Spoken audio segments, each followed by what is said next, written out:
உண்மையில் பெர்பர் மக்களின் தேசிய கொடி தமிழை வளர்த்த முருகனோடும் சிவனோடும் இம்மக்களுக்கு இருந்த பக்தி நெருக்கத்தை காட்டுகின்றது. அதை வெளிப்படுத்தும் விதமாக இவர்கள் யாஸ் என்று அழைக்கும் சிவ முருகனின் இருதலை முக்கோள் குறியீட்டை தங்களது கொடியிலும் பயன்படுத்துகின்றனர். மேலும் அசைக்க முடியாத ஆதாரங்களோடு பெர்பர் மொழி முருகனின் பெயரால் தமசி என்று அழைக்கப்பட்டிருக்க வேண்டும் என்று நிறுவ வேண்டும்.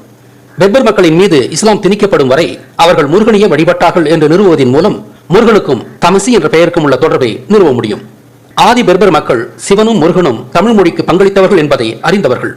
உண்மையில் ஆதி சித்தர்களான சிவனும் முருகனும் உலகின் அனைத்து கலாச்சாரங்களாலும் அறியப்பட்டவர்கள்.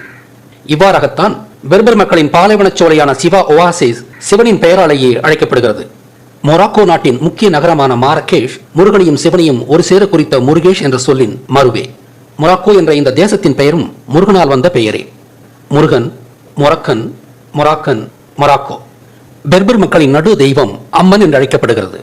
இது ஆதியில் பெண் தெய்வமாக அறியப்பட்டு பிறகே ஆண் தெய்வமானது என்று சொல்லப்படுகிறது. 7 நாயகிகள் என்ற பெண் தெய்வங்களை முருகனே உருவாக்கினார் என்றும் அவையே சுமேரியாவில் அனுநாக்கி என்று அழைக்கப்படுகின்றன என்றும் நான் ஏற்கனவே சொல்லியுள்ளேன். அது மட்டுமல்ல, மத்திய கிழக்கு பகுதி மக்கள் முருகன் உருவாக்கிய இந்த 7 நாயகிகளுள் 3 முக்கிய தெய்வங்களை குறிப்பாக வழிபட்டனர். தமிழகத்திலும் காளி, லட்சுமி, சரஸ்வதி என்ற 3 தெய்வங்களை சிறப்பாக வழிபடும் இத்தகைய வழமை உள்ளது.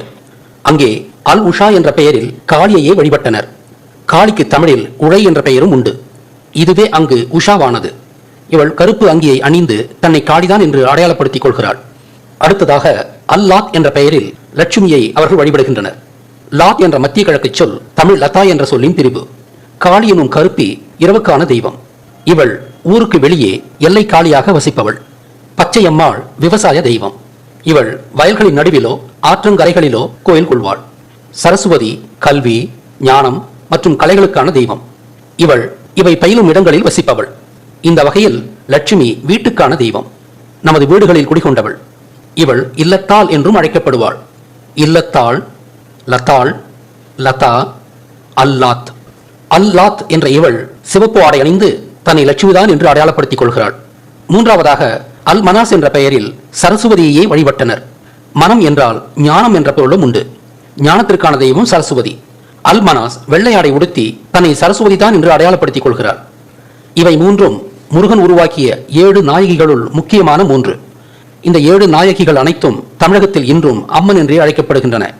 எனவே ஆதி பெர்பர் மக்கள் இந்த பெண் தெய்வங்களை அம்மன் என்ற பெயரில் இவற்றை உருவாக்கிய முருகனோடு சேர்த்தே வழிபட்டனர். ஆயினும் பிற்காலத்தில் இவர்கள் முருகனையே அம்மன் என்ற பெயரில் வழிபட்டனர்.